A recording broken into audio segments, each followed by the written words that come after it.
लोग खुश रहने की दुआएं देंगे, फिर खुश देखकर हसद भी करेंगे।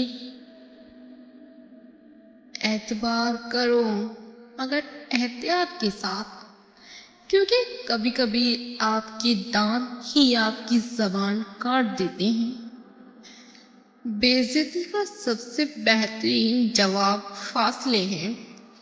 रद्द अमल मत दो, बहस मत करो, झगड़ो मत, ड्रामे में मत पड़ो, बस अपनी मौजूदगी ख़त्म कर दो, यही काफ़ी है। चीज़ें अपनी कदर कीमत की वजह से नहीं होती, बल्कि अपने वक्त की वजह से होती हैं। अगर लफ्ज़ ताख़ीर से आए तो अपना असर खो देता है, और सहारा जब टूटने के बाद आए तो बेमायने हो जाता है। और जवाब अगर ज़रूरत के लम्हे में ना हो तो हमें उसकी ज़रूरत नहीं रहती। यहाँ तक कि वादे भी अगर वक्त पर पूरे ना किए जाएं तो अपना जायका खो देते हैं।